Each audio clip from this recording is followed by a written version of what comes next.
Today we are going to explore a world distant in time, but surprisingly close in its struggles and hopes. The life of peasants in medieval Europe was marked by challenges that most of us cannot even imagine. And yet, these people built communities, developed revolutionary agricultural techniques, and found joy amidst the most extreme difficulties. Before continuing with the video, remember to subscribe to the channel for more documentary narratives like this one. At some point in the past, between the 10th and 15th centuries, the sun rose over vast fields that stretched as far as the eye could see. The cold early morning air carried the smell of damp earth and wood smoke. In that setting, a hunched figure was already working, calloused hands holding simple tools that had been used for generations. This figure represented about 90% of the European population at the time.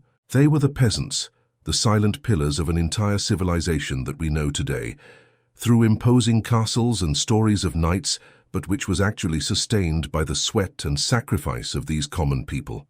The life of a medieval peasant began even before dawn. During the summer, this meant waking up around 4 o'clock in the morning, when the first light of day was still struggling against the darkness of the night.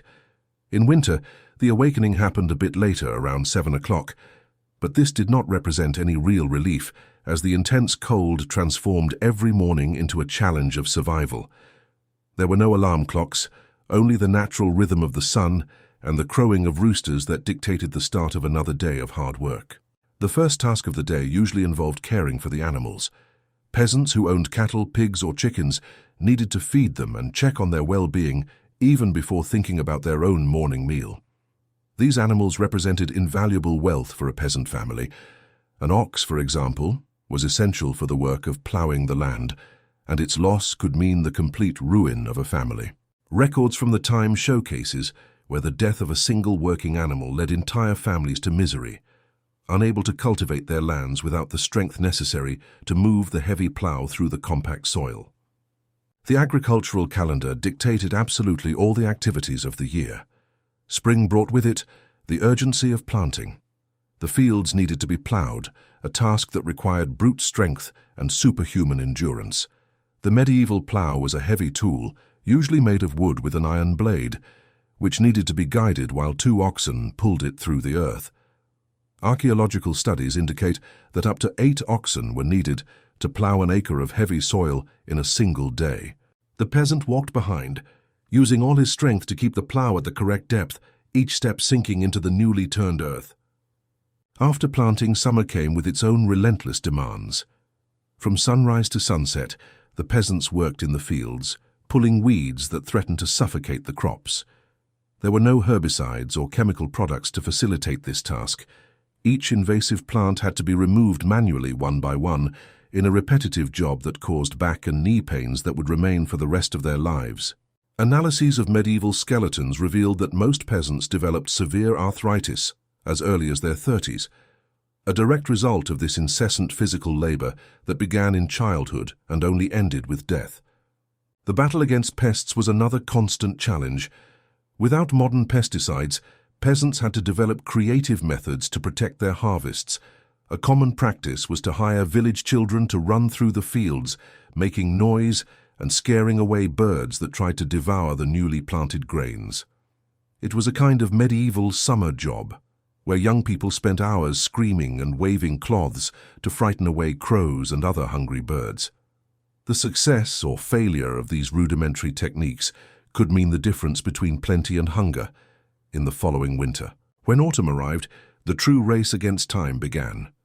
The harvest was the most intense moment of the agricultural year, when every person capable of working in the village was called to the fields. Men, women, and children worked side by side, using sickles to cut the ripe grains. A sickle was a curved tool that required precise technique to be used efficiently. Studies estimate that a good reaper could harvest approximately 1 acre of wheat per day, but for that, he needed to make about 15,000 individual cuts. It was work that left arms numb and hands raw, but there was no choice. Rain or frost could destroy an entire harvest if it was not gathered in time. Winter did not represent a period of rest, as many might imagine. It was the time to repair everything that had broken during the year. Tools, fences, buildings, everything needed constant maintenance. The peasants also cared for the animals, which meant walking through the snow to feed them and clean their shelters. Inside the houses, work continued with the spinning of wool, the making of candles, and the repairing of clothes. The medieval winter was essentially a long domestic maintenance project, carried out without the help of tutorials or power tools. One of the most arduous tasks of the winter was the threshing of the stored grain. This involved beating the wheat with a wooden instrument called a flail, separating the grains from the straw in a repetitive and exhausting process. The work was performed inside poorly ventilated barns, where the grain dust filled the air and the lungs.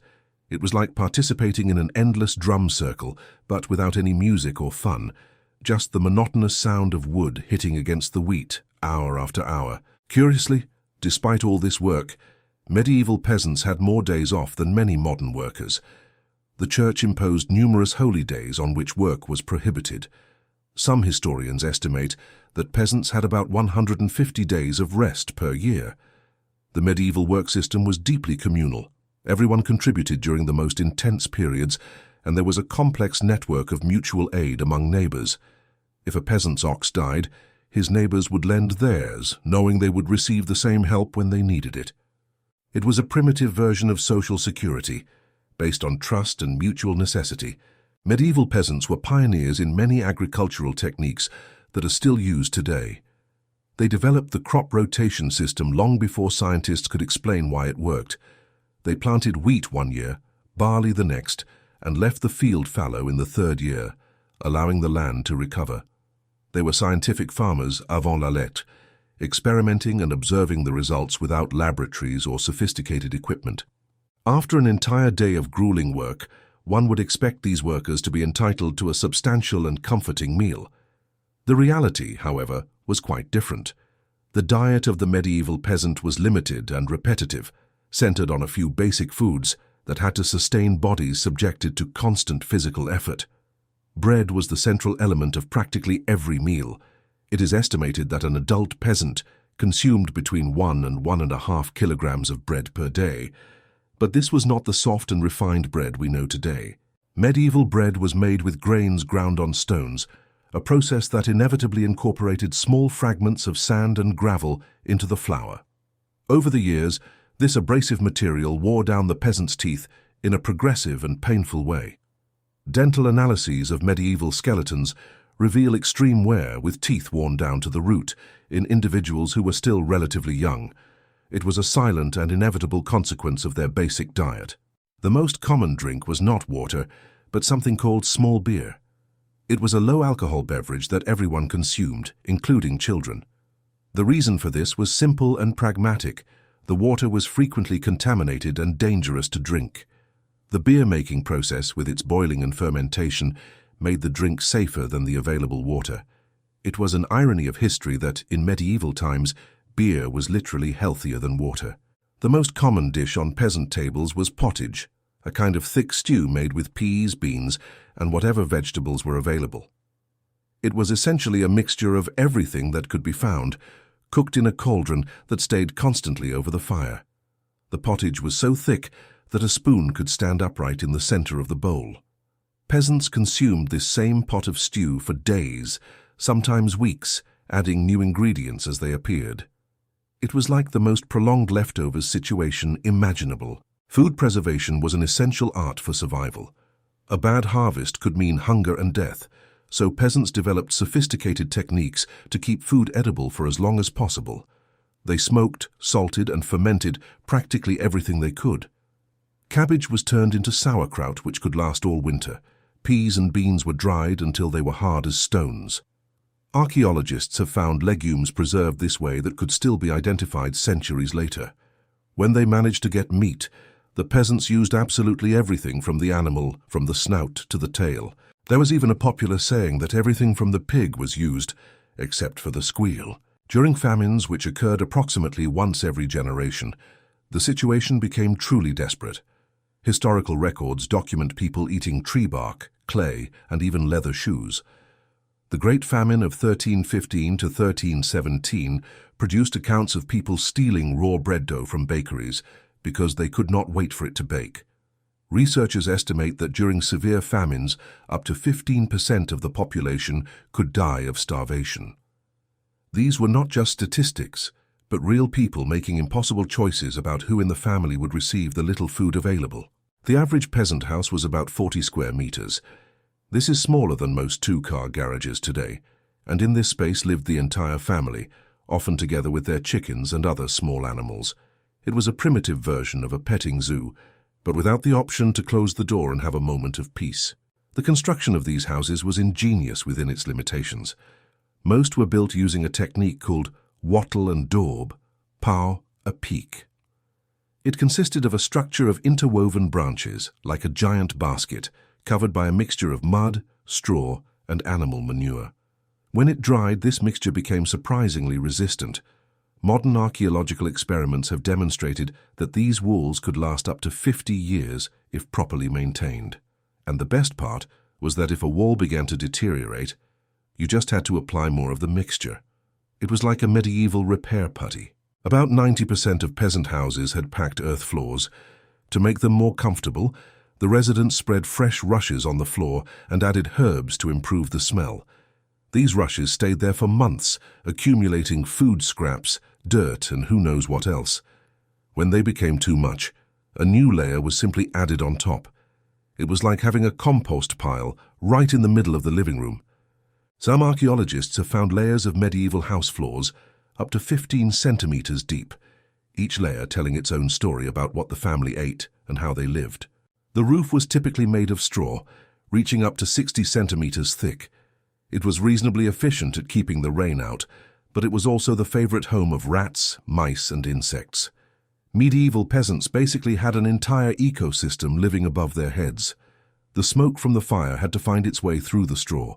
Since chimneys were a luxury that most could not afford, this actually had a benefit. The smoke helped preserve the straw and drove away some of the insects. Modern scientists discovered that this smoke treatment created a natural insecticide that helped the roof last longer. Windows were more like windholes. Most peasant houses had no glass, an extremely expensive material at the time. Instead, wooden shutters or oiled parchment were used to block the weather. During the winter, they sealed the holes with straw or old clothes. Lighting was provided by rushlights, basically dried rushes dipped in animal fat. They produced approximately the same amount of light as a birthday candle, which meant that as soon as it got dark, it was practically bedtime. The feudal system was not just complex. It was like a game of obscure rules, where not following the orders of the local lord could cost you dearly. Medieval peasants were basically born into a subscription service they could not cancel. From the moment they took their first breath, they owed their local lord a part of everything they produced, and it was not a small part. Records show that peasants had to deliver up to 50% of their harvests to the lord. It was like having a very demanding roommate who didn't actually live with you but still ate half of your food. Court records from the time tell quite unusual stories. One peasant was fined for collecting excessive amounts of firewood. Apparently, keeping oneself too warm was against the rules. Another got into trouble for killing a rabbit on his own land, because all wild animals technically belonged to the lord. Even the fish in the streams were prohibited. Peasants could not simply move whenever they wanted. They were literally tied to their land, a status called serfdom. If they wanted to leave their village, they needed permission from the lord. Some medieval records show peasants having to pay a fee just so their daughter could marry someone from another village. The manor court was where all the local drama happened. These were not sophisticated courtrooms. They were often held outdoors or in the main hall of the manorial estate. The lord or his steward sat in judgment over everything from property disputes to minor crimes. A court record from 1320 shows a man being fined for making excessive noise while making beer. Apparently, medieval noise complaints were already a thing. Another shows someone being fined for spreading gossip. But peasants did have some legal rights, even if they were quite basic. They could take cases to the manor court, and some records show that they frequently won. Scientists studying medieval court records discovered that about 40% of the cases brought by peasants against their social superiors were successful. The records also show that women could and indeed did take cases to court. They represented about 15% of all plaintiffs in some areas. The punishment system was creative, to say the least. Minor offences could earn a fine, but more serious ones could result in public punishments. The stocks were basically a medieval version of public humiliation. One would be trapped in a wooden structure in the village square while neighbours threw rotten vegetables. Some villages even had a ducking stool to punish troublemakers. If there was something medieval peasants feared more than a bad agricultural year, it was getting sick. The available treatments made going to the doctor in the modern era seem like a spa day. Medieval medical knowledge was a wild mix of superstition, divination, and practices that seemed to have come out of a Halloween prank gone wrong. Medieval doctors had a true obsession with blood, specifically with taking it out of people. Headache, time to drain some blood. Stomachache, more bloodletting. These doctors believed that all diseases came from having too much of certain bodily fluids, and bloodletting was their favorite way to correct the balance. One medical text recommended removing up to 1.5 liters of blood at once. That is like making 3 blood donations all at once. Records show that some people did bloodletting monthly just to stay healthy. But peasants rarely managed to see these qualified doctors. Instead, they relied on local healers and herbalists. These people actually knew what they were doing when it came to plants. Recent studies have shown that about 80% of medieval herbal remedies had genuine medicinal properties. The other 20%, well, eating powdered owl brain, probably did not cure insomnia as they claimed. Some of their cures were creatively desperate. Toothache, try kissing a donkey. Headache, tie a dead mole to your head. The truly fun treatments involved wearing various animal parts around the neck, everything from dried toad to fox teeth. A popular cure for rheumatism was to carry a potato in your pocket until it rotted. Women frequently served as healers in peasant communities, and they were actually very good at it. They knew which herbs could relieve pain, help wounds heal, or lower fevers. Archaeological evidence shows that many healers kept detailed records of their treatments and success rates. But if they were too good at healing, they could be accused of witchcraft. It was a performance review with potentially fatal consequences. Medieval surgery was basically carpentry, but with people. Most surgeons were also barbers. That is why barber poles are red and white, representing blood and bandages. They had a saying, "Fast is good, faster is better." This was because they had no anesthesia, except alcohol and maybe a stick to bite on. Archaeological evidence shows that some surgeons could amputate a limb in less than 3 minutes. But it was not all bad. They had some clever ideas. Honey was used as an antiseptic on wounds, and it actually worked. Modern science has proven that honey has natural antibacterial properties. They also used moldy bread on infections, accidentally discovering penicillin about 800 years before Alexander Fleming. Despite all this, medieval peasants who survived childhood had a decent chance of reaching 60 or 70 years. Studies of medieval cemeteries showed that about 10% of the adult population lived beyond 60. But staying healthy was not just about medicine, it was also about having fun. And medieval peasants knew how to party in ways that would make modern festival goers look shy. Between all the hard work and the crazy medical treatments, these people definitely knew how to let loose. The medieval calendar had about 50 holidays per year, much more than most people get today. Of course, most were religious festivals, but medieval people turned practically any excuse into a party. Take May Day, for example. It was not just a common spring celebration.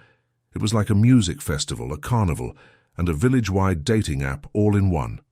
Young people went wandering in the woods, which basically meant sneaking off to flirt, while others danced around the maypole. Some maypoles were so tall that they had to be planted permanently on the village green. A record from 1343 mentions a maypole in London that was taller than the local church tower. The church was not very happy with these celebrations. There are countless records of priests complaining about ungodly behavior during May festivities. Medieval sports were intense. Football was not played on an organized field with rules. It was played through the entire village with hundreds of players and practically no rules except getting the ball to your side of town. Records show entire villages being banned from playing because too many windows were broken. A game in 1280 ended with 3 deaths and a burned house. It makes modern football hooliganism look mild. Music was everywhere in medieval life. Sophisticated instruments were not necessary. People made music with what they had, Spoons, pots, even bones became instruments. Archaeological excavations have found tons of simple flutes made from animal bones. They have actually recreated some of these instruments, and surprisingly they sound very good. Professional musicians called minstrels traveled from village to village, sharing news and songs. They were like walking medieval radio stations. The biggest parties were usually wedding celebrations. They could last for days. Everyone in the village contributed food and drink, and the entire community participated. Harvest festivals were particularly lively. Once all the crops were gathered, the villages held huge parties called harvest homes. Everyone ate, drank, and danced until they could no longer stand.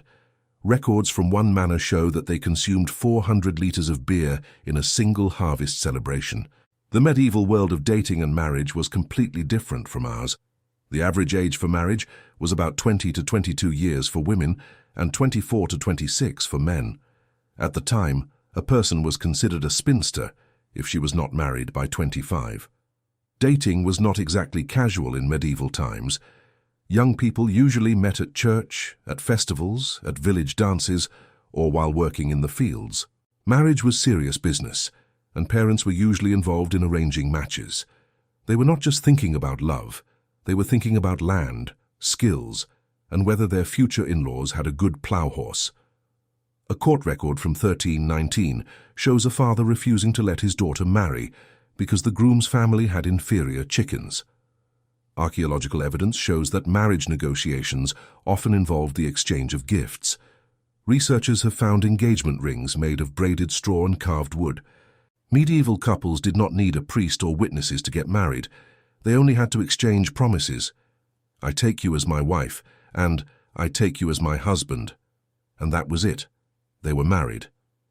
This led to some interesting court cases, with people claiming they got married while drunk, or that they thought it was just a joke. The wedding celebration itself was a major event. The whole village participated, and the party could last for days. The bride did not wear white. That is a modern tradition. Instead, she wore her best dress, usually bright blue or green. The church ruled the lives of medieval peasants with an iron fist and a hungry collection plate. For the peasants, religion was not just something they did on Sundays. It controlled practically every moment of their lives. They had to give the church something called a tithe, which meant a tenth of everything they produced. Everything. Got 10 eggs? 1 goes to the church. 10 apples? Same thing. For peasants who barely had enough to eat, this was a huge burden. But that was not all. They had to pay extra for any church service they needed. Want your baby baptized? That will cost you. Getting married? Better save up. Even dying was not free. Families had to scrape together money for funeral services. The diary of a peasant from 1324 complains that his family had to sell their only cow to pay for his father's funeral. The local priest had enormous power over the daily lives of the peasants. He could refuse to give them the sacraments, which they believed were necessary for salvation, if they did not pay their debts or behave properly. The fear of hell was a powerful tool used to keep the peasants in line. Church paintings showed peasants being tortured in hell for things like stealing food or missing Mass. But medieval peasants found clever ways to deal with all these religious demands. They made deals with saints, promising future payment if the saint helped them now. They split the cost of religious services among families. They developed a clever mix of Christianity and old folk beliefs. A peasant might go to church in the morning and then secretly visit the local healer for a blessing on his crops in the afternoon. Archaeological excavations in peasant houses have found Christian crosses buried alongside lucky charms made of herbs and bones. They were covering all their spiritual bases. At the end of this journey through the fields, homes, and celebrations of medieval Europe, a truth emerges with surprising clarity. Those peasants who ploughed the land before dawn, who transformed every available resource into sustenance, who created festivities to brighten the darkest days, carried within them an extraordinary strength. They were not passive figures of history, waiting for time to pass. They were innovators, inventors of agricultural techniques, healers with knowledge passed down through generations, builders of communities that functioned with impressive precision. Their wattle and daub houses, their cauldrons of pottage, their celebrations around the maypole, All of this speaks of a humanity that did not let itself be defeated by circumstances. When we look back through the centuries that separate us, we see not only suffering and deprivation, but also ingenuity, solidarity, and a remarkable capacity to find joy in small things. The peasant who saved all year for a piece of meat at the festival, the healer who knew every herb in the fields, the neighbor who lent his ox, knowing he would receive the same help when he needed it, all of them wove a web of collective survival that allowed European civilization to flourish. If this narrative touched you in some way, if it sparked curiosity about a past that we often forget, consider becoming part of this community of history explorers. Just as medieval peasants depended on each other to survive, this channel depends on people like you to continue bringing stories that illuminate our understanding of the world. Subscribe, leave your comment telling which aspect of medieval life surprised you the most, and don't forget to like this video. Every interaction is like a grain of wheat planted in the spring, promising a rich harvest of more content for you. See you on the next journey through time.